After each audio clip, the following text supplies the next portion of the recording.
إن الحمد لله والصلاة والسلام على رسول الله وعلى آله وصحبه ومن والاه فأعوذ بالله من الشيطان الرجيم بسم الله الرحمن الرحيم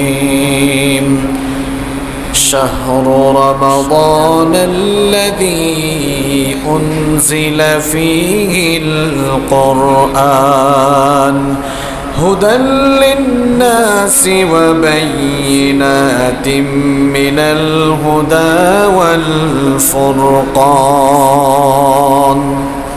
صدق الله العظيم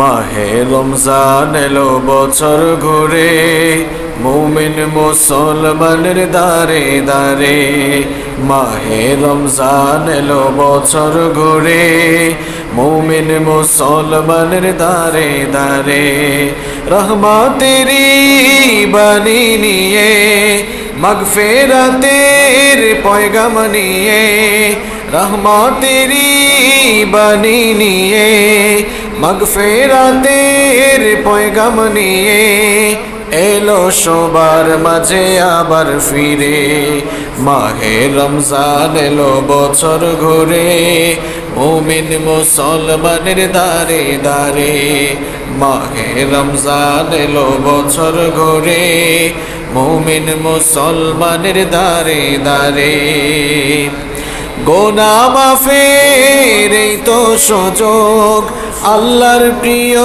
হবার এই তো সুযোগ গুনাহ মাফের এই তো সুযোগ আল্লাহর প্রিয় হবার এই তো সুযোগ এই সুযোগে নাও গো তুমি খোদার রঙে জীবন রঙিন করে মাহে রমজান এলো বছর ঘুরে মুমিন মুসলমানের দারে দারে মাহে রমজান এলো বছর ঘুরে মুমিন মুসলমানের দারে দারে রহমতেরি বাণী নিয়ে মাগফিরাতের পয়গাম নিয়ে রহমতেরি বাণী নিয়ে মাগফিরাতের পয়গাম নিয়ে এলো সবার মাঝে আবার ফিরে মাহে রমজান এলো বছর ঘুরে মুমিন মুসলমানের দারে দারে মাহে রমজান এলো বছর ঘুরে মুমিন মুসলমানের দারে দারে পাপী তাপী আইরে ছোটে আল্লাহর রহম তোরা রে লোটে পাপী তাপী আইরে ছোটে আল্লাহর রহম তোরা রে লোটে পাহাড় সমান পাপের বোঝা পাহাড় সমান পাপের বোঝা দেবেন রহিম সবই ক্ষমা করে মাহে রমজান এলো বছর ঘুরে মুমিন মুসলমানের দারে দারে মাহে রমজান এলো বছর ঘুরে মুমিন মুসলমানের দারে দারে রহমতেরি বাণী নিয়ে মাগফিরাতের পয়গাম নিয়ে রহমতেরি বাণী নিয়ে মাগফিরাতের পয়গাম নিয়ে এলো সবার মাঝে আবার ফিরে মাহে রমজান এলো বছর ঘুরে মুমিন মুসলমানের দারে দারে মাহে রমজান এলো বছর ঘুরে মুমিন মুসলমানের দারে দারে সমস্ত প্রশংসা আল্লাহর, যিনি আমাদেরকে সাইয়্যিদুল আইয়াম সপ্তাহের শ্রেষ্ঠ দিন ইয়াউমুল জুমআহ জুমার দিনে সবার আগে মসজিদে সমবেত হয়ে আলোচনায় শামিল হওয়ার জন্য তৌফিক দিয়েছেন, সুযোগ দান করেছেন। সেজন্যে আমরা আমাদের মহান রবের শুকরিয়া জ্ঞাপন করছি, সকলেই পড়ছি আলহামদুলিল্লাহ। দরুদ এবং সালাম পেশ করছি সর্বকালের, সর্বযুগের সর্বশ্রেষ্ঠ মহামানব রাহমাতাল লিল আলামিন বিশ্বনবী মুহাম্মদুর রাসূলুল্লাহ সাল্লাল্লাহু আলাইহি ওয়াসাল্লামের প্রতি, যিনি আমাদেরকে তাওহীদের সমহান দীক্ষা দিয়েছেন এবং শিরক আর বেদাতের ব্যাপারে আমাদেরকে সুস্পষ্টভাবে সতর্ক করেছেন। আল্লাহুম্মা সাল্লি আলাইহি আল্লাহুম্মা বারিক আলাইহি। সম্মানিত মুসল্লিবৃন্দ, আমরা শাবান মাসের একেবারে শেষ পর্যায়ে চলে এসেছি। অল্প কয়েকদিন পরেই বছরের সর্বশ্রেষ্ঠ মাস রমাদানুল মুবারককে আমরা ইস্তেকবাল করতে যাচ্ছি। রহমত, বরকত, মাগফিরাত এবং নাজাতের বারতা নিয়ে বছরের সর্বশ্রেষ্ঠ মাস রমাদান আল কারীম আমাদের দরজায় কড়া নাড়ছে। আলহামদুলিল্লাহ। রমাদানের এই মাসটি যেমন সর্বাধিক সম্মানিত এবং মর্যাদাপূর্ণ মাস, ঠিক তেমনিভাবে এই মাসে ফরজ হওয়া বিধান সিয়াম অর্থাৎ রোজা এবং রোজা পালনকারীরাও আল্লাহ তাআলার কাছে স্পেশালি সম্মানিত, বিশেষভাবে তারা মর্যাদাপূর্ণ। সুবহানাল্লাহ। আজকের খুতবায়, আজকের আলোচনায় রোজা, রমাদান, রোজা এবং রোজাদারদের আল্লাহ তাআলার নিকট কি মর্যাদা রয়েছে কোরআন এবং সুন্নাহ থেকে আমরা তা জানার চেষ্টা করব ইনশাআল্লাহ। রমাদানের এই মাস আল্লাহ তাআলার কাছে বিশেষভাবে সম্মানিত একটি মাস। এই মাসটিকে আল্লাহ তাআলা নিজেই সম্মান দিয়েছেন। এই মাসটিকে আল্লাহ তাআলা এত বেশি সম্মান দিয়েছেন, কোরআনুল কারীমের ভেতরে আল্লাহ তাআলা এই মাসটির কথা স্পেসিফিক করে বলেছেন। বছরের অন্য কোনো মাসের কথা আল্লাহ তাআলা কোরআনুল কারীমের ভেতরে স্পেসিফিক করে উল্লেখ করেননি, কিন্তু রমাদান মাসের সম্মান আল্লাহ তাআলার কাছে এত বেশি, এই মাসটির নাম সরাসরি কোরআনুল কারীমে আল্লাহ তাআলা স্পেসিফিক তুলে দিয়েছেন। সুবহানাল্লাহ। বছরের মধ্যে 12টি মাস রয়েছে। 12টি মাসের ভেতরে রমাদানুল মুবারক ছাড়া অন্য 11টি মাসের কথা রব্বুল আলামিন কোরআনুল কারীমের ভেতরে কোথাও স্পেসিফিক করে উল্লেখ করেন নাই, কিন্তু আল্লাহর কাছে রমাদান মাসের সম্মান এত বেশি, এই মাসটির কথা রব্বুল আলামিন কোরআনুল কারীমের ভেতরে স্পেসিফিক করে উল্লেখ করলেন।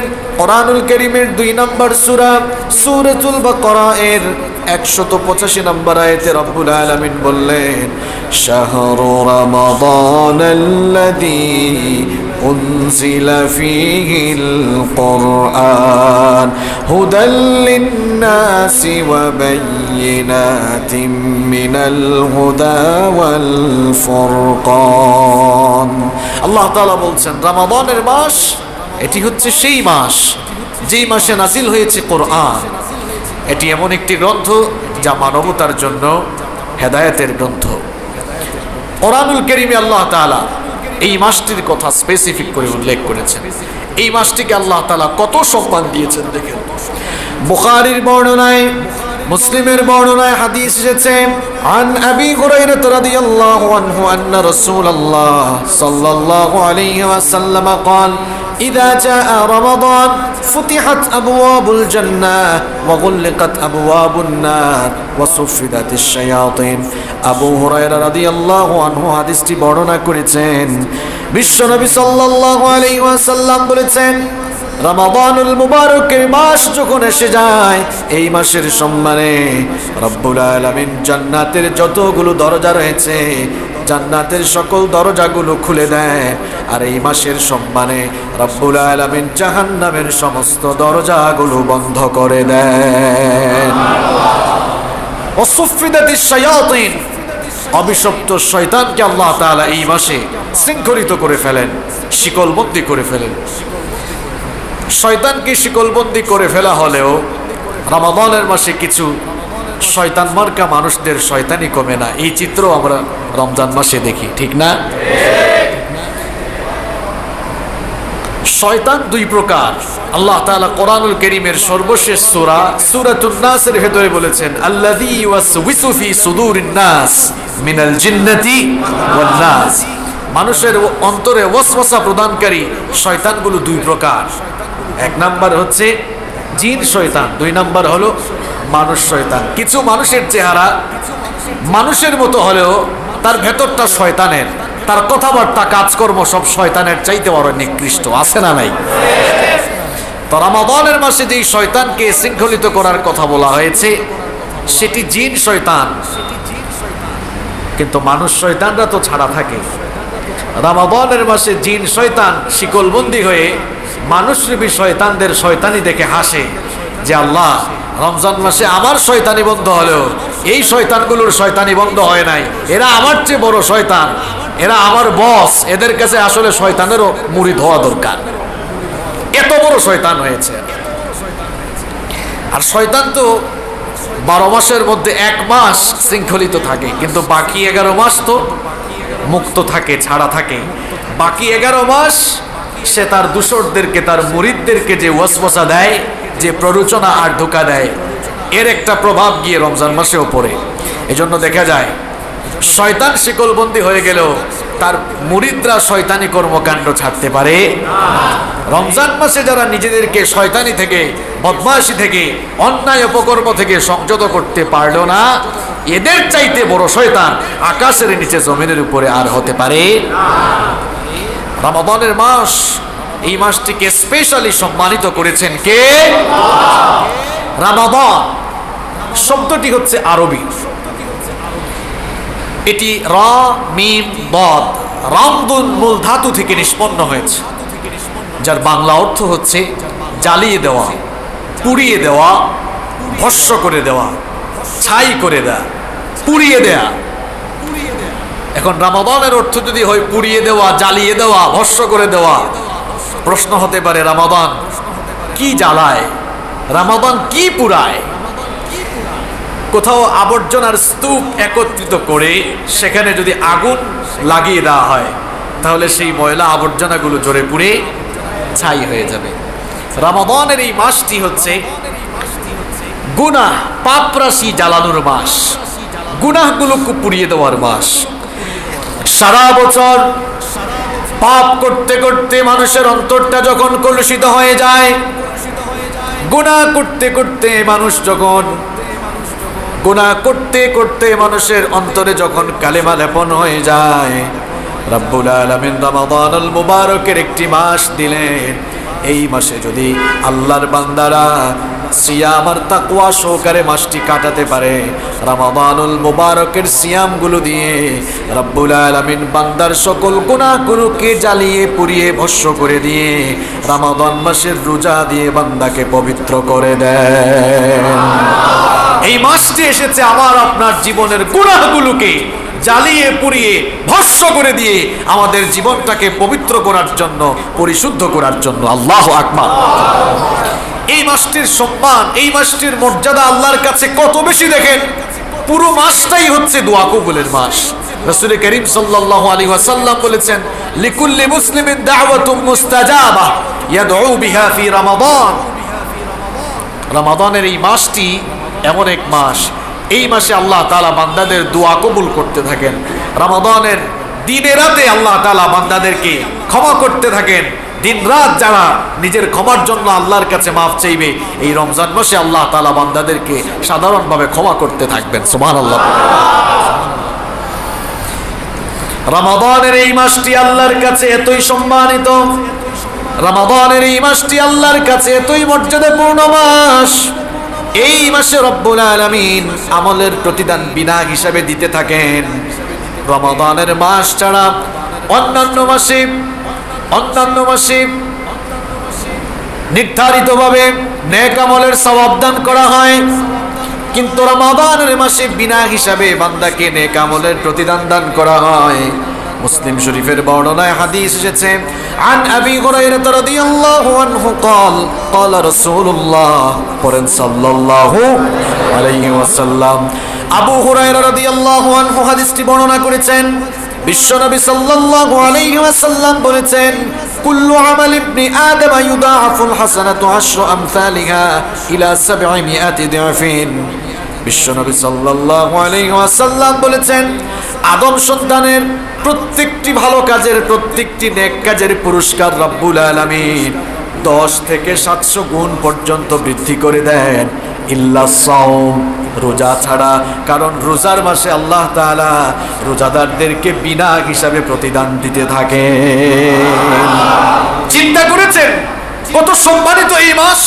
আল্লাহ তাআলা এই মাসে বান্দাকে হিসাব করে নেকি দেন না, আল্লাহ তাআলা বলছেন আমি বিনা হিসাবে বান্দাকে নেকি দিতে থাকি। এই পবিত্র মাস আমাদের সামনে এসেছে, আলহামদুলিল্লাহ পড়েন। এই মাসটি আল্লাহর কাছে এত মর্যাদাপূর্ণ, এত সম্মানিত মাস। এই মাসে নেক আমলের প্রতিদান কিভাবে বাড়িয়ে দেওয়া হয় শুনেন। বিশ্বনবী সাল্লাল্লাহু আলাইহি ওয়াসাল্লাম বলেছেন মান তাকাররাবা ফীহি বিখাসলাতিন মিনাল খাইরি কানা কামান আদ্দা ফরিদাতান ফীমা সিওয়া। বিশ্বনবী সাল্লাল্লাহু আলাইহি ওয়াসাল্লাম বলেছেন এই মাসে যদি আল্লাহর কোনো বান্দা একটি নফল ইবাদত আদায় করে, অন্য মাসে ফরজ আদায় করলে যে পরিমাণ সওয়াব হয়, নফল আদায় করলে রমজান মাসে ফরজের সমান সওয়াব আল্লাহ আমলনামায় দান করে দেন। ওয়ামান আদ্দা ফীহি ফরিদাতান কানা কামান আদ্দা 70 ফরিদাতান ফীমা সিওয়া। রমাদানুল মুবারকে কেউ যদি একটি ফরজ আদায় করে, অন্য মাসে 70টি ফরজ আদায় করলে যে পরিমাণ সওয়াব হয়, একটি ফরজের জন্য 70টি ফরজের সমান সওয়াব আল্লাহ আমলনামায় দান করে দেন। শুধু তাই নয়, আল্লাহর নবী বলেছেন ফাইন্না উমরাতান ফীহি তাদিলু হাজ্জা। এই মাসে আল্লাহর কোনো বান্দা যদি একটি উমরা পালন করে, রব্বুল আলামিন আমলনামায় কবুল হজের সওয়াব দান করে দিবেন। আবার মুসলিম শরীফের riwayate এসেছে এই মাসে যারা উমরা আদায় করবে, আল্লাহর নবী বলেছেন হাজ্জাতান মাই, লোকটা যেন আমার সাথে হজ করার সমান সওয়াব নেকি লাভ করে ফেললো। কত বড় কথা! আল্লাহর নবী বলেছেন এই মাসে যারা একটি উমরা আদায় করলো, সেজন্য আমি নবীর সাথে হজ করার সমপরিমাণ সওয়াব অর্জন করে ফেললো। আল্লাহু আকবার! এই মাসে যে একটি নফল আদায় করলো, অন্য মাসের ফরজের সমান সওয়াব সে কামাই করলো। এই মাসে যে একটি ফরজ আদায় করলো, অন্য মাসের 70টি ফরজের সমান সওয়াব সে কামাই করলো। সুবহানাল্লাহ! এই পবিত্র মাস, মুবারক মাস, নেকি অর্জনের মাস, সওয়াব কামাই করার মাস রমাদানুল মুবারক আমাদের সামনে চলে এসেছে, আলহামদুলিল্লাহ পড়েন। এই মাসটির সম্মান এবং মর্যাদা আল্লাহ তাআলা কিভাবে দিয়েছেন তা আপনাদের সামনে তুলে ধরলাম। এই মাসটি যেমন সম্মানিত, এই মাসটি যেমন মর্যাদাপূর্ণ, ঠিক তেমনি ভাবে এই মাসে ফরজ হওয়া বিধান সিয়াম, রোজাও আল্লাহর কাছে বিশেষভাবে মর্যাদাপূর্ণ একটি ইবাদত। সম্মানিত মুসল্লিবৃন্দ, আল্লাহ তাআলা কোরআনুল কারীমে সমস্ত ইবাদতের আউটলাইন এবং গাইডলাইন দিয়েছেন, কিন্তু কোনো ইবাদতের ব্যাপারে ডিটেইলস আলোচনা করেননি। খুব ভালো করে শুনেন, আল্লাহ তাআলা সকল ইবাদতের কথা কোরআনুল কারীমে উল্লেখ করেছেন ঠিক, কিন্তু সকল ইবাদতের ডিটেইলস, বিস্তারিত বর্ণনা কোরআনুল কারীমে দেওয়া হয় নাই, বরং আউটলাইন কিংবা গাইডলাইন দেওয়া হয়েছে। ফর এক্সাম্পল, নামাজ আদায় করতে হবে, নামাজ ফরজ, নামাজ আদায় করতে হবে, এই নির্দেশ কোরআনুল কারীমে আছে না নাই? কিন্তু ফজরের ওয়াক্তে কত রাকাত আদায় করবেন, জোহরের ওয়াক্তে কত রাকাত আদায় করবেন, আসর, মাগরিব, ইশা কোন ওয়াক্তে কত রাকাত নামাজ আদায় করতে হবে, নামাজের তারতিব কেমন হবে, কিভাবে নামাজ আদায় করবেন, এগুলো কি কোরআনুল কারীমে বর্ণিত হয়েছে? হজ করতে হবে, কিন্তু হজের রুকন কয়টি, ওয়াজিব কয়টি, কিভাবে কি করতে হবে, ডিটেইলস কি কোরআনের ভেতরে বর্ণিত হয়েছে? যাকাত দিতে হবে, কিন্তু কি পরিমাণ সম্পদের মালিক হলে, কত টাকা থাকলে পরে কি হারে যাকাত দিতে হবে, এটা কি কোরআনুল কারীমে বর্ণিত হয়েছে? এখন মনে সন্দেহ তৈরি হতে পারে, যদি কোরআনুল কারীমে এগুলো ডিটেইলস না আসে, তাহলে আমরা এগুলো পেয়েছি কোন জায়গা থেকে? কোরআনুল কারীমের ব্যাখ্যা হচ্ছে হাদিস। আমরা এগুলো পেয়েছি হাদিস থেকে। এগুলো আমাদেরকে যিনি জানিয়েছেন তিনি হচ্ছেন মুহাম্মদ সাল্লাল্লাহু আলাইহি ওয়াসাল্লাম। কোরআনের ব্যাখ্যা হচ্ছে হাদিস। কোরআনুল কারীমে আউটলাইন কিংবা গাইডলাইন দেওয়া হয়েছে, আর ডিটেইলস বর্ণনা দেওয়া হয়েছে কোথায়? হাদিসের ভেতরে। কিন্তু আপনারা জানলে অবাক হয়ে যাবেন, একমাত্র ইবাদত হচ্ছে রোজা। এই রোজার ব্যাপারে আল্লাহ তাআলা কোরআনুল কারীমে সূরাতুল বাকারার 183 থেকে 187 নম্বর আয়াতে পরিপূর্ণ একটি রুকু রোজার ব্যাপারে আল্লাহ তাআলা ডিটেইলস পূর্ণাঙ্গ আলোচনা করেছেন। আল্লাহু আকবার। তাহলে বোঝা গেল রোজা আল্লাহ তাআলার কাছে বিশেষ গুরুত্বপূর্ণ একটি ইবাদত।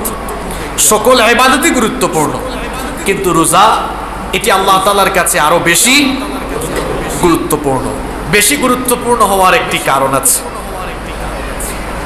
অন্যান্য সকল ইবাদতের চাইতে রোজা আল্লাহ তাআলার কাছে বেশি গুরুত্বপূর্ণ হওয়ার একটি বিশেষ কারণ আছে। সেই কারণটি হচ্ছে, এটি হচ্ছে হাদিসে, এটি হাদিসের ভেতরে বর্ণিত হয়েছে। আবু হুরায়রা রাদিয়াল্লাহু আনহু হাদিসটি বর্ণনা করেছেন। রাসূল করিম সাল্লাল্লাহু আলাইহি ওয়াসাল্লাম বলছেন, এটি হাদিসে কুদসি। হাদিসে কুদসির মধ্যে আল্লাহ তাআলা বলছেন, কুল্লু আমাল ইবনে আদম লাহু ইল্লা সিয়াম। আদম সন্তান যতগুলো কাজ করে তার সব কাজ সে নিজের জন্যই করে, তবে ইল্লা সাওম, রোজা ছাড়া। রোজা বান্দা তার স্বার্থের জন্য করে না, বরং রোজা কার জন্য আদায় করে? দেখুন, আমরা তো সব ইবাদতই আল্লাহর জন্য আদায় করি, কিন্তু এই হাদিসে বলা হচ্ছে, হাদিসে কুদসি, যে আল্লাহ তাআলা বলছেন বান্দার সকল ইবাদত তার নিজের জন্য করলেও ইল্লা সাওম, রোজা ছাড়া, রোজা সে কেবলমাত্র খালেস ভাবে আমার জন্য করে থাকে। আমরা যত ইবাদত করি প্রত্যেকটি ইবাদতের পেছনে দুটি উদ্দেশ্য থাকে। কয়টা উদ্দেশ্য? দুইটা উদ্দেশ্য থাকে। হয় আমরা ওই কাজটি করি লোক দেখানোর জন্য, অথবা আমরা এই কাজটি করি কেবল আল্লাহর সন্তুষ্টির জন্য। যেমন নামাজ, এটি ফরজ বিধান। কিছু কিছু মানুষ আল্লাহ তাআলাকে সন্তুষ্ট করার পরিবর্তে মাঝে মাঝে মানুষ দেখাবার জন্য নামাজ আদায় করে। এটি আমি বলি নাই, কোরআনুল কারীমে বলেছেন কে? কোরআনে বলেছেন কে? আল্লাহ তাআলা বলছেন, মুনাফিকদের নামাজ হলো এমন, ইদা কামু ইলাস সালাতি কামু কুসালা ইউরাউনান নাস ওয়া লা ইয়াযকুরুনাল্লাহা ইল্লা কালিলা। আল্লাহ তাআলা বলছেন, মুনাফিকরা যখন নামাজে দাঁড়ায় অলস ভাবে নামাজে দাঁড়ায়, আর ইউরাউনান নাস, এরা মানুষ দেখাবার জন্য নামাজে দাঁড়ায়। আপনাদের সকলের একটি সূরা মুখস্থ আছে, সেই সূরার নাম হচ্ছে সূরাতুল হুমাযা। এই সূরায় লোক দেখানো নামাজীদেরকে ধ্বংসের ঘোষণা দিয়ে বলা হয়েছে, এরা ধ্বংসপ্রাপ্ত নামাজি। ফাওয়াইলুল লিল, বলেন ফাওয়াইলুল লিল আল্লাযীনা হুম আন সালাতিহিম সাহুন, আল্লাযীনা হুম। অর্থ কি? সারা জীবন তো নামাজে পড়েন। এর অর্থ হলো ফাওয়াইলুল লিল মুসাল্লিন, ওই নামাজীদের জন্য ধ্বংস। এরা ধ্বংসপ্রাপ্ত নামাজি। কারা? আল্লাযীনা হুম আন সালাতিহিম সাহুন, নামাজের ব্যাপারে যারা উদাসীন। আর কি? আল্লাযীনা হুম ইউরাউন, যারা লোক দেখাবার জন্য নামাজ আদায় করে। লোক দেখাবার জন্য অনেকেই নামাজ আদায় করে। কিছু কিছু মানুষ দেখবেন নামাজ পড়া তার উদ্দেশ্য ছিল না, নিয়ত ছিল না, এমন এক জায়গায় পড়েছে সবাই নামাজ আদায় করছে, চিন্তা করলো আমি যদি নামাজে দাঁড়াই মানুষ তো আমাকে বেজ্জত করে ফেলবে, এই জন্য নামাজে দাঁড়ালো। এই যে সে নামাজে দাঁড়ালো, আল্লাহকে সন্তুষ্ট করার জন্য নামাজে দাঁড়িয়েছে না মানুষ দেখাবার জন্য? এই ধরনের নামাজি ইলেকশন আসলে পরে বেড়ে যায়। কথা ঠিক? অনেক টাকা পয়সার মালিক, কোটি কোটি টাকা আছে, আমি যদি হজ না করি তো মানুষজন আমাকে নিয়ে ট্রল করতে পারে যে এত টাকা পয়সা আছে হজ করে না কেন, তো যাই বাইতুল্লাহ একটু হজ করে আসি। এই যে লোকটা হজে গেল আল্লাহকে ভয় করে, আল্লাহকে সন্তুষ্ট করার জন্য গেল না মানুষকে দেখাবার জন্য গেল? টাকা পয়সা আছে, আমি যদি যাকাত না দিই এলাকার মানুষ আমাকে নিয়ে সমালোচনা করবে, মানুষের সমালোচনা থেকে বাঁচার জন্য সে যাকাত দিল। এখন এই যে যাকাত দিল, আল্লাহকে খুশি করার জন্য দিল নাকি মানুষ দেখাবার জন্য দিল? তাহলে বোঝা গেল আমাদের প্রত্যেকটি ইবাদত নেক আমলের পেছনে কয়টা উদ্দেশ্য থাকে? হয় সে মানুষ দেখাবার জন্য করছে, অথবা কাকে খুশি করার জন্য। কিন্তু আল্লাহ তাআলা বলছেন ইল্লা সাওম, রোজা ব্যতিক্রম। রোজা ব্যতিক্রম। মানুষকে দেখাবার জন্য কোনো পাগল মানুষও সারাদিন না খেয়ে থাকবে না। রোজা যারা রাখে সারাদিন উপবাসে থেকে, শুধু তো উপবাসে থাকার নাম রোজা নয়, আল্লাহর ভয়ে যেমন উপবাসে থাকে ঠিক তেমনি ভাবে আল্লাহর ভয়ে সকল অন্যায় অপকর্ম থেকেও নিজেকে বাঁচিয়ে রাখার নাম হচ্ছে সাওম, রোজা। তাহলে সারাদিন মানুষকে দেখাবার জন্য উপবাসে থেকে আর অন্যায় অপকর্ম থেকে কোনো পাগলও নিজেকে বিরত রাখবে না। কারণ রোজা যারা রাখে খাসভাবে কাকে খুশি করার জন্য রাখে। জন্য আল্লাহ তাআলা বলছেন, রোজা যারা রাখে তারা শুধুমাত্র আমার জন্য রাখে। as-sawmuli, রোজা হচ্ছে আমার জন্য, ওয়া আনা আজজি বিহ, রোজাদারদেরকে আমি আল্লাহ আমার নিজের হাত দিয়ে পুরস্কার দেব। সকল নেক আমলের পুরস্কার আল্লাহ তাআলা ফেরেশতাদের মাধ্যমে বান্দাদের হাতে তুলে দিবেন।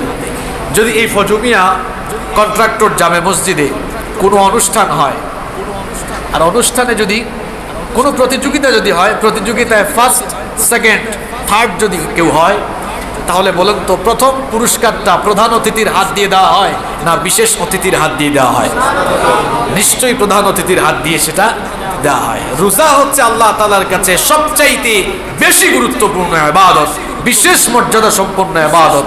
এই জন্য আল্লাহ তাআলা সকল নেক আমলের পুরস্কার ফেরেশতাদের দিয়ে বান্দাদেরকে দেওয়ালেও রোজার পুরস্কার আল্লাহ তাআলা বান্দাদেরকে তার নিজের হাত দিয়ে দিবেন। অন্য বর্ণনা এসেছে, ওয়া আনা উজ্জা বিহ, রোজাদারদের জন্য অন্য কোনো পুরস্কার নাই, রোজাদারদের পুরস্কার আমি আল্লাহ নিজেই হয়ে যাব। সুবহানাল্লাহ। রোজার পুরস্কার স্বয়ং কে? আল্লাহকে পেলে আর কিছু লাগে আপনাদের? ওই যে একটা ঘটনা প্রায় জায়গায় আমরা বলি যে এক বাদশা বিয়ে করছিল চারটা। কয়টা বিয়ে করছিল? একদিন চারোটা বউকে ডেকে বলল যে তোমরা আমার কাছে কে কি চাও? প্রথম স্ত্রী বলল, জাহাপনা আপনি আপনার অনেকগুলো প্রাসাদ থেকে দুই একটা প্রাসাদ আমাকে দিয়ে দেন। বললেন ঠিক আছে যাও, দিলাম তোমাকে। দ্বিতীয় স্ত্রীকে বললেন, তুমি আমার কাছে কি চাও? সে বলল, আমাকে কিছু জায়গা সম্পদ দিয়ে দেন। তিনি বললেন ঠিক আছে যাও, দিলাম। তৃতীয় স্ত্রীকে বললেন, তুমি কি চাও? বলল, আমাকেও কিছু দেড়হাম স্বর্ণ মুদ্রা টাকা পয়সা দিয়ে দেন। দিলাম। চতুর্থ স্ত্রীকে বললেন, তুমি কি চাও? এবার চতুর্থ স্ত্রী বলল, মহামান্য বাদশাহ আমি আপনাকে চাই। বাদশাহ অবাক হয়ে গেল, আগের তিনজন তো কিছু না কিছু চেয়েছে, কিন্তু তুমি কিছু না কিছু না চেয়ে শুধু আমাকে চাচ্ছ কেন? তোমার কি টাকা পয়সা রাজপ্রাসাদ সম্পদ লাগবে না? তখন চতুর্থ স্ত্রী বলল, মহামান্য বাদশাহ আমি আপনার অন্যান্য স্ত্রীদের মতো অত বোকাশোকা নই, আমি এদের মতো অত বোকা নই।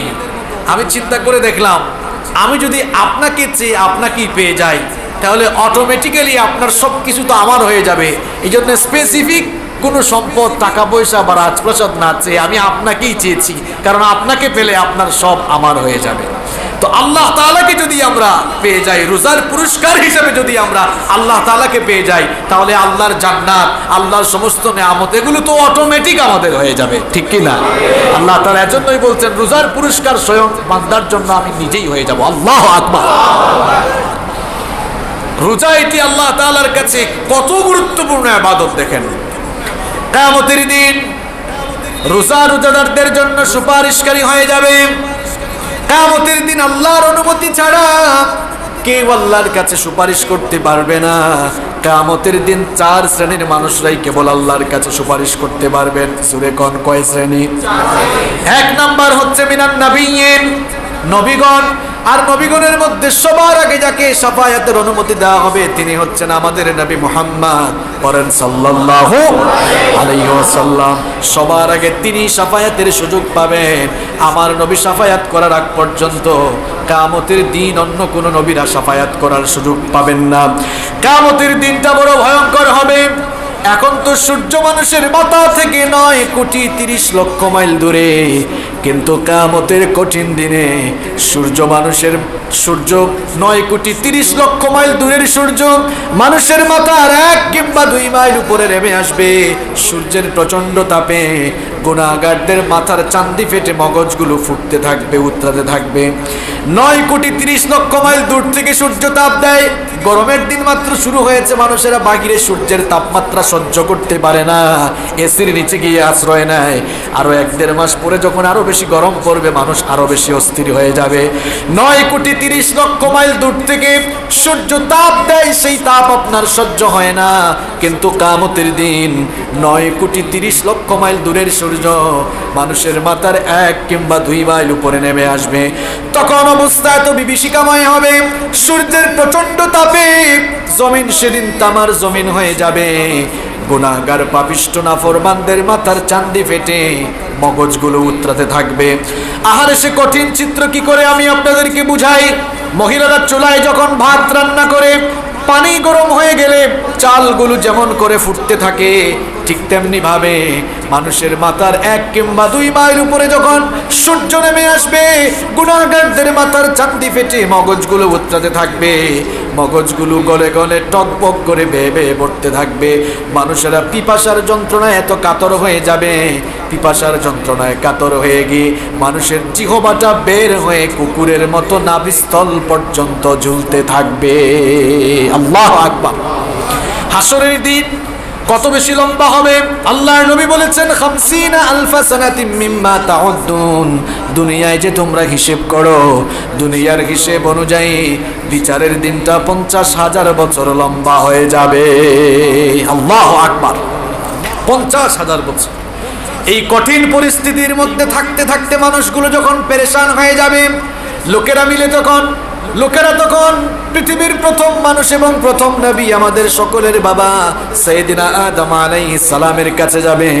সাইয়েদিনা আদম আলাইহিস সালামের কাছে গিয়ে বলবে, ওগো আমাদের বাবা আদম, রব্বুল আলামিন সবার আগে আপনাকেই বানিয়েছেন, তিনি তার নিজের কুদরতি হাতে আপনাকে সৃষ্টি করেছেন, তারপরে নিজেই তিনি আপনার ভেতরে রূহ ফুঁকে দিয়েছেন।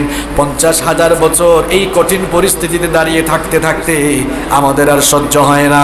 আল্লাহর কাছে অ্যাপ্লিকেশন করেন, সুপারিশ করেন, তিনি যেন বিচারের কাজটা শুরু করে দেন। বাবা আদম আলাইহিস সালাম যখন বলবেন, বাবারা আমি পারবো না, কারণ আমি নিষিদ্ধ গাছের ফল ভক্ষণ করেছিলাম, জানি না আজ রব্বুল আলামিন আমার সঙ্গে কি দুর্ব্যবহার করেন, আমি পারবো না, আমি নিজেই নাফসি নাফসি জিকির করে নিজেকে বাঁচানোর ধান্দায় আছি, আমি পারবো না। চলে যাও আমার ছেলে নূহ আলাইহিস সালামের কাছে। লোকেরা আবার সাইয়েদিনা নূহ আলাইহিস সালামের কাছে গিয়ে সুপারিশ করার কথা বলবে।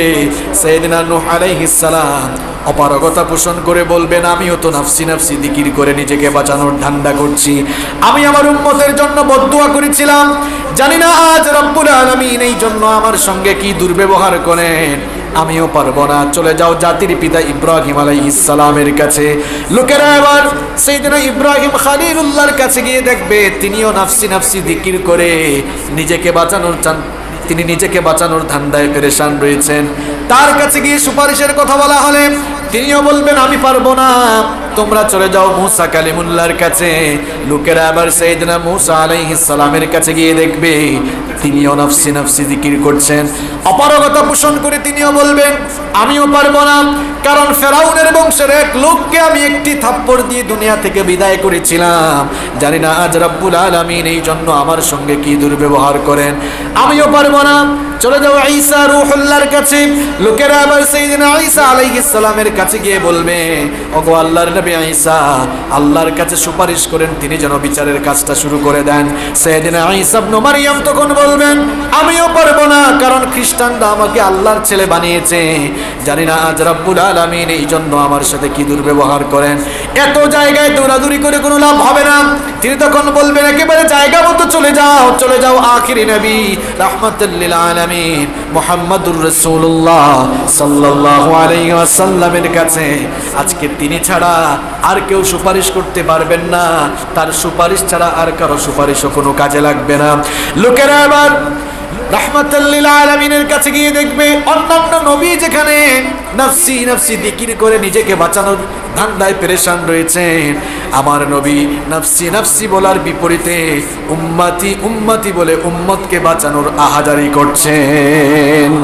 লোকেরা গিয়ে বলবে ইয়া রাসূলুল্লাহ, পড়েন সাল্লাল্লাহু আলাইহি ওয়াসাল্লাম, হাসরের এই কঠিন দিনে কঠিন এই ময়দানে দাঁড়িয়ে থাকতে থাকতে আমরা অস্থির হয়ে গিয়েছি, পেরেশান হয়ে গিয়েছি, দয়া করে মেহেরবানি করে আল্লাহর কাছে সুপারিশ করেন, তিনি যেন বিচারের কাজটা শুরু করে দেন।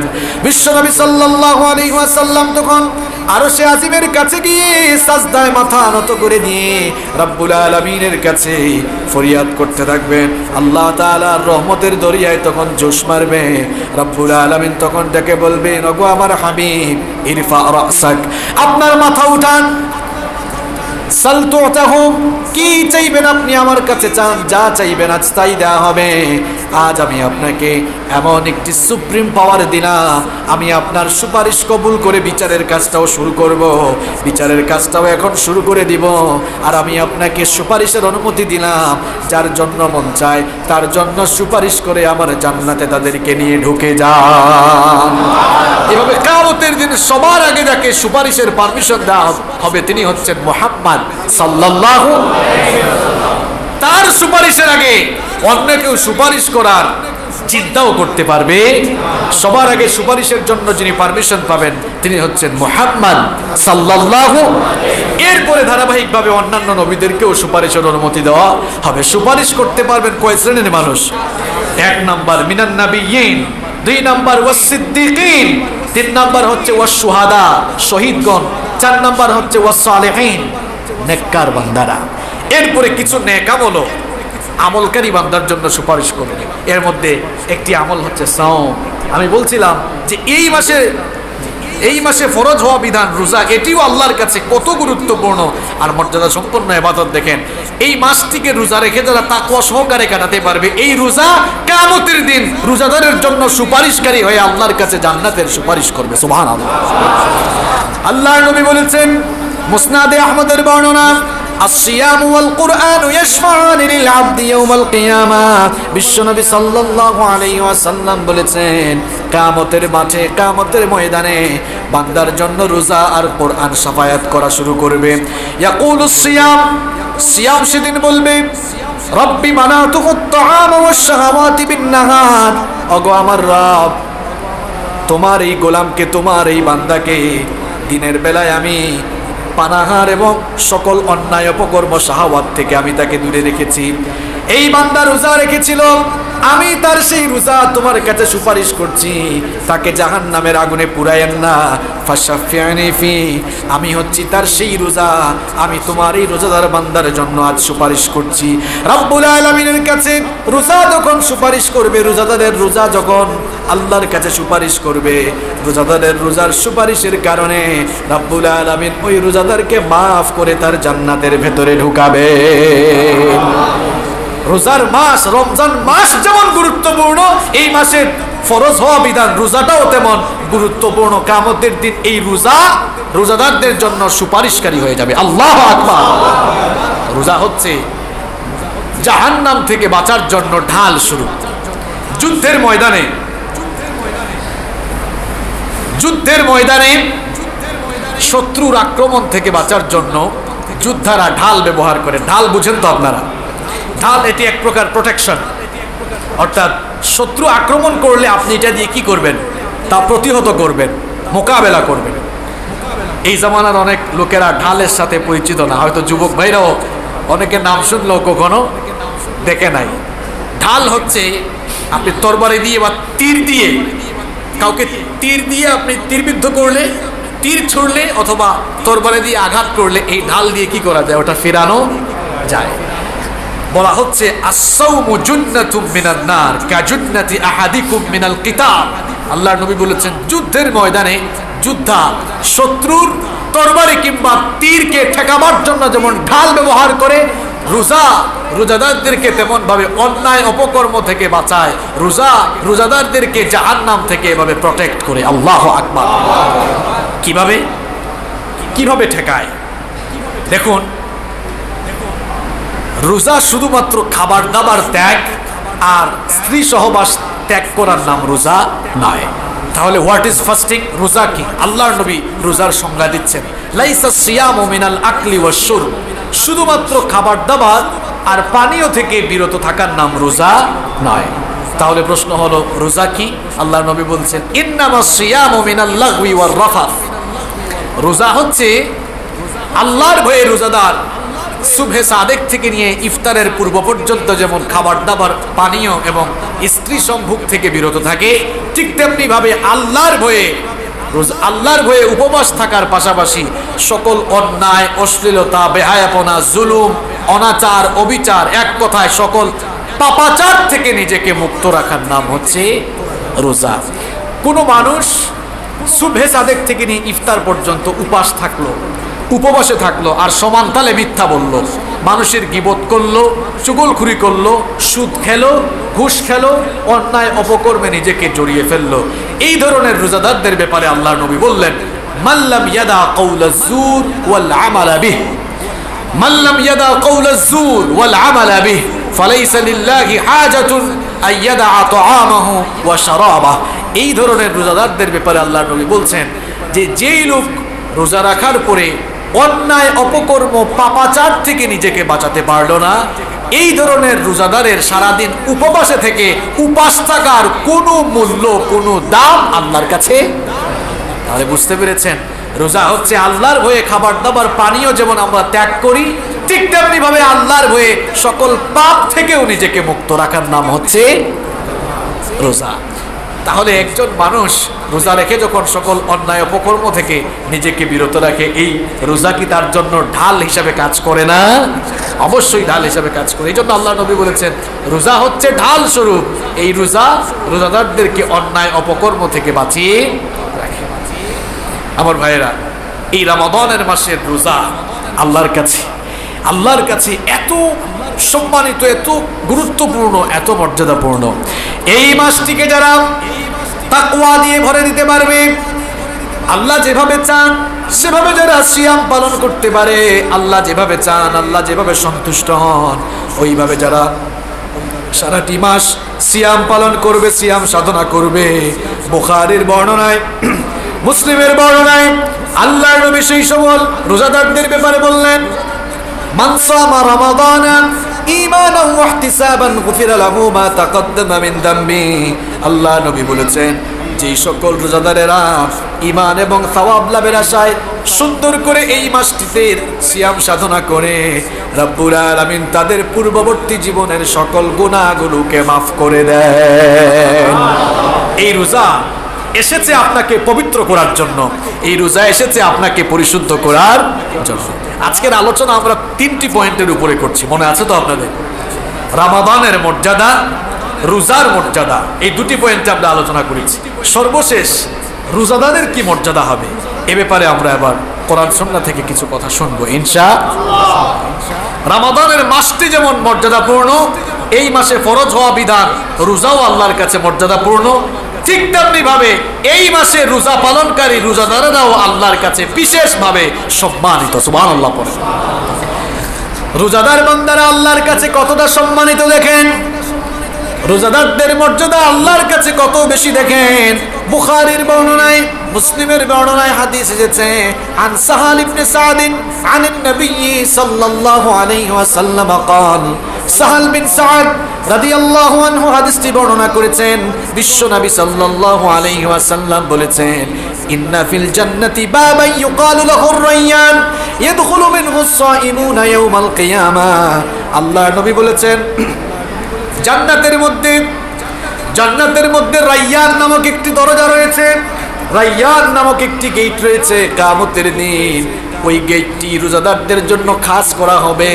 শুধুমাত্র রোজাদার বান্দারা ওই রায়্যান নামক দরজা দিয়ে জান্নাতের ভেতরে ঢুকতে পারবে। এই মসজিদে ঢোকার জন্য কয়েকটা দরজা আছে না? জানালা দিয়ে কেউ ঢুকতে পারবে? মানুষের যে সাইজ, এই জানালাতে গ্রিল আছে, এই গ্রিলের ছিদ্র দিয়ে হাত ঢুকবে, কিন্তু পুরা মানুষ ঢুকতে পারবে। তাহলে মসজিদে ঢুকতে হলে এখানে মনে হয় 2টা দরজা আছে, এইদিকে একটা আর এইদিকে আরেকটা। জান্নাতে ঢুকতে হলে জান্নাতেও তো দরজা আছে, তাই না? জান্নাতে যতগুলো দরজা রয়েছে, একটি বাব, একটি দরজার নাম রয়েছে রাইয়ান। দরজাটার নাম কি? সবাই বলেন রাইয়ান নামে জান্নাতে একটি দরজা রয়েছে। আল্লাহর নবী বলছেন ইয়াদখুলু মিনহু সাইমুনা ইয়াওমাল কিয়ামা। এই গেট শুধুমাত্র রোজাদারদের জন্য সংরক্ষিত। রোজাদাররা ছাড়া এই দরজা দিয়ে অন্য কেউ প্রবেশ করতে পারবে না। কিয়ামতের দিন শুধুমাত্র রোজাদার বান্দারা এই গেট দিয়ে প্রবেশ করার সুযোগ পাবে। সুবহানাল্লাহ। আল্লাহ তাআলা হাসরের মাঠে বলবেন আইনাস সাইমুন, আইনাস সাইমুন, রোজাদার বান্দারা কোথায়? রোজাদাররা তখন ফায়াকুমুন, আল্লাহ তাআলার এই ডাক শুনে সবাই দাঁড়িয়ে যাবে। আল্লাহ তাআলা তখন বলবেন আসো, এই যে রাইয়ান নামক দরজা দেখতে পাচ্ছ, এই রাইয়ান নামক দরজা দিয়ে তোমরা রোজাদার বান্দারা ঢুকে আমার জান্নাতে দাখিল হয়ে যাও। সুবহানাল্লাহ। তাহলে রোজাদার বান্দাদের সম্মান আল্লাহর কাছে কম না বেশি? রোজাদারেরা আল্লাহর কাছে কত মর্যাদাবান মানুষ শুনেন। বুখারীর বর্ণনায়, মুসলিমের বর্ণনায় হাদিস এসেছে ওয়াল্লাযী নাফসি বিয়াদিহি, আল্লাহর নবী বলেছেন সেই সত্তার কসম যার হাতে আমার প্রাণ, লা খুলুফু ফামিস সাইমি আতয়াবু ইনদাল্লাহি মির রিহিল মিস্ক। রোজা রাখার কারণে সারাদিন মানুষ উপবাসে থাকে, না খেয়ে থাকার কারণে পেটের ভেতরে টক্সিন নামক এক জাতীয় গ্যাসের সৃষ্টি হয়, যার ফলে না খেয়ে থাকার কারণে রোজাদারের মুখ থেকে এক ধরনের দুর্গন্ধ বের হয়। রোজা থাকার কারণে, সারাদিন না খেয়ে থাকার কারণে তার মুখ থেকে যে দুর্গন্ধ বের হয়, আল্লাহর নবী বলেছেন রোজাদারের মুখের সেই দুর্গন্ধ আল্লাহর কাছে মিশকে আম্বরের সুগন্ধির চেয়েও আরো পবিত্র। আপনার মুখের গন্ধটাও আল্লাহর কাছে মিশকের চাইতে আরো পবিত্র। আল্লাহু আকবার। এই হাদিস শুনে ফজিলতের জন্য কেউ আবার রমজান মাসে দাঁত ব্রাশ করা ছেড়ে দিয়েন না, যে হুজুর তো বলছে যে রোজাদারের মুখের দুর্গন্ধ নাকি আল্লাহর কাছে পবিত্র। ঠিক আছে, এক মাস যা হওয়ার হয়েছে দাঁত ব্রাশ আর করবো না। আপনি সঠিক ব্যাখ্যা না বুঝে অপব্যাখ্যাতে যাইয়েন না। এটা দাঁত ব্রাশ না করার কারণে যে দুর্গন্ধ তৈরি হয় ওইটা না, বলা হয়েছে না খেয়ে থাকলে পেটের ভেতরে একটা গ্যাস জমে যায়, এর কারণে মানুষের মুখ থেকে একটি দুর্গন্ধ বের হয়, এটি না খেয়ে থাকার কারণে। রমজান মাসে আপনাকে দাঁত ব্রাশ কিংবা মেসওয়াক থেকে বিরত থাকার কথা বলা হয় নাই, তবে রোজা রেখে দিনের বেলা দাঁত ব্রাশ না করাটাই উত্তম। দাঁত ব্রাশ করবেন না। আপনি যখন সাহরির সময় উঠবেন, সাহরি খাওয়ার পরে ফজরের নামাজের আগেই, আজান হওয়ার আগেই সাহরি শেষ করে ব্রাশ করে ফেলেন। ব্রাশ করে একেবারে রোজার জন্য আপনি প্রস্তুত হয়ে যাবেন। আল্লাহ তাআলা আমাদেরকে তৌফিক দান করেন। তাহলে রমাদানের মাস যেমন গুরুত্বপূর্ণ, মর্যাদা সম্পন্ন মাস, ঠিক তেমনিভাবে এই মাসে ফরজ হওয়া বিধান রোজাও আল্লাহর কাছে বিশেষ মর্যাদাপূর্ণ ইবাদত। আবার রোজাদারেরাও আল্লাহর কাছে বিশেষ মর্যাদাপূর্ণ। রোজাদারেরা আল্লাহর কাছে এত বিশেষ মর্যাদাপূর্ণ, কিয়ামতের দিন রোজাদারদের সাথে আল্লাহ তাআলা বিশেষ সাক্ষাৎকারের ব্যবস্থা করবেন। সুবহানাল্লাহ।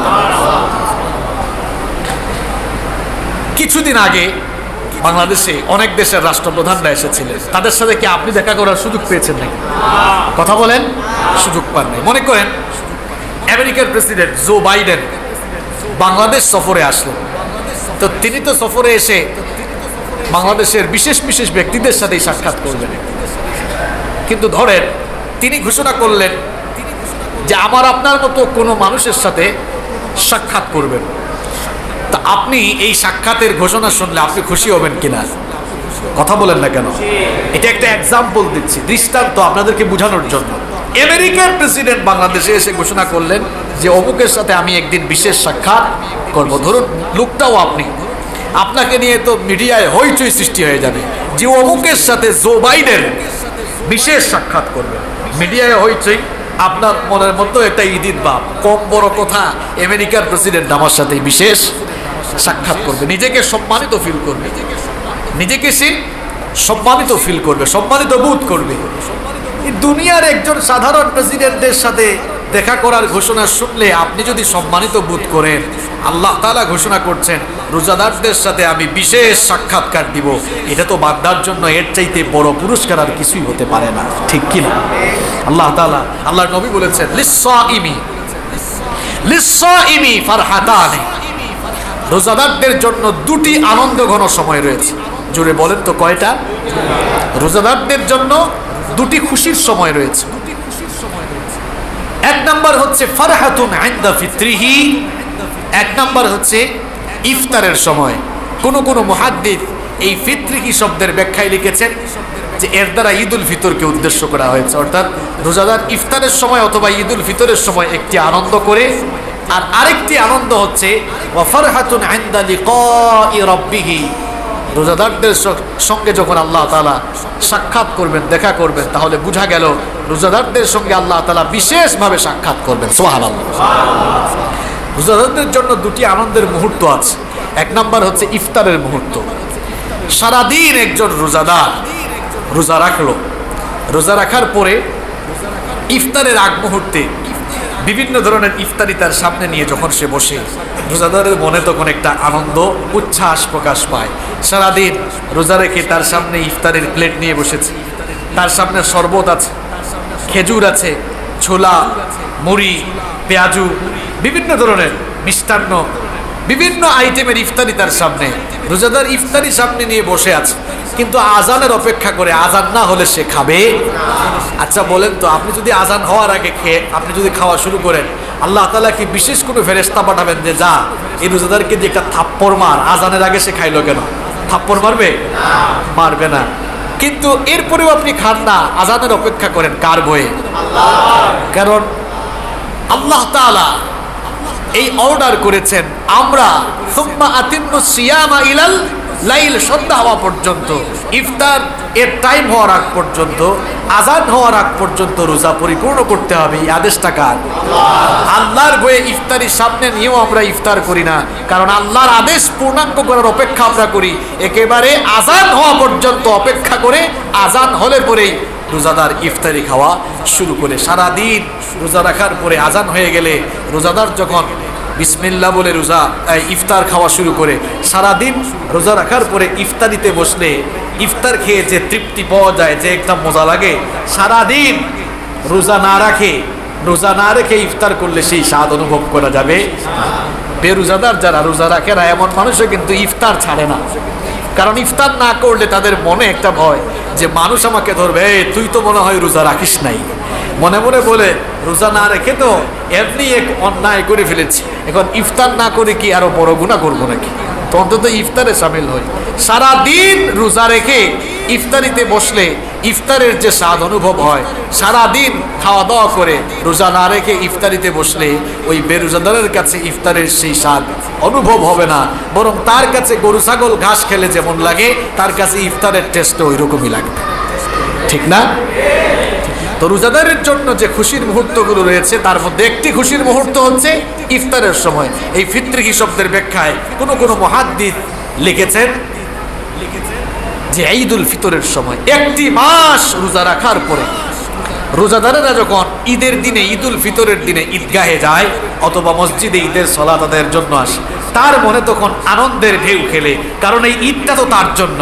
সারা মাস যারা রোজা রেখেছে, এই ঈদ তাদের জন্য, রোজাদারদের জন্য দিয়েছেন কে? সারা মাস রোজা ছেড়ে দিয়ে কিছু বেরোজাদার তারাও নতুন পাঞ্জাবি গায়ে দিয়ে আতর সেন্ট লাগিয়ে তারাও ঈদগাহে অথবা মসজিদে যায়। সারা মাস রোজা রেখে ঈদগাহে গিয়ে রোজাদার যে আনন্দ আর উচ্ছ্বাস প্রকাশ করে, সারা মাস রোজা ছেড়ে দিয়ে বেরোজাদাররা একেবারে ঈদগাহে বা মসজিদের সামনের কাতারে গিয়ে বসলো, সে আসলে বাহিরে বাহিরে তৃপ্তি দেখালো, মনের মধ্যে তৃপ্তি পায় না, কারণ সে ভালো করেই জানে আমি তো একটা রোজা চুর। কি চুর? কি চুর? আমার মতো রোজা চুরের জন্য এই ঈদ দেওয়া হয় নাই। বাহিরে বাহিরে ফিটফাট থাকলেও ভেতরে আসলে একেবারে সদরঘাট। ঠিক না? ভেতরে সে যে চুর, সে একজন রোজা চুর, সে তা অনুভব করতে পারে। তাহলে রোজাদারের জন্য কয়টা খুশির মুহূর্ত আছে? এক নম্বর হলো ইফতার, এর ব্যাখ্যায় কেউ কেউ লিখেছেন যে ঈদুল ফিতর, আর আরেকটা হচ্ছে ওয়া ফারহাতুন ইনদা লিকাই রাব্বিহি, রোজাদারদের সঙ্গে আল্লাহ তাআলা যখন বিশেষভাবে সাক্ষাৎ করবেন, তার মানে হচ্ছে রোজাদার বান্দাদের সঙ্গে আল্লাহ তাআলা কিয়ামতের দিন বিশেষভাবে, আলাদাভাবে, স্পেশালি সাক্ষাৎ করবেন। সুবহানাল্লাহ। সম্মানিত মুসল্লিবৃন্দ, আজকের জুমায় আমরা রমাদান মাসের সম্মান মর্যাদা, রোজার সম্মান মর্যাদা এবং রোজাদারদের সম্মান এবং মর্যাদার ব্যাপারে কথা বলেছি। রমাদানের মাস আমাদের দরজায় কোরআন আছে। আল্লাহ তাআলা যেন এই মাসে আমাদের সকলকে পৌঁছিয়ে দেন, বলেন আমিন। রমাদান মাসের বরকত দিয়ে আল্লাহ তাআলা যেন আমাদের সকলকে ধন্য করে দেন, আমরা বলি আমিন। এই মাসটিকে পরিপূর্ণ ইজ্জত করার, সম্মান করার, মাসটিকে যথাযথভাবে কাজে লাগাবার তৌফিক যেন আল্লাহ তাআলা আমাদের সকলকে দান করেন, আমরা সবাই বলি আমিন। রমাদানের আগে আর আমরা একটি জুমা পাবো, আগামী জুমায় রমাদানে আমরা কি করব আর কি করব না, রমাদানে করণীয় এবং বর্জনীয় এই বিষয়ে কথা বলবো ইনশাআল্লাহ। হাদা মা ইন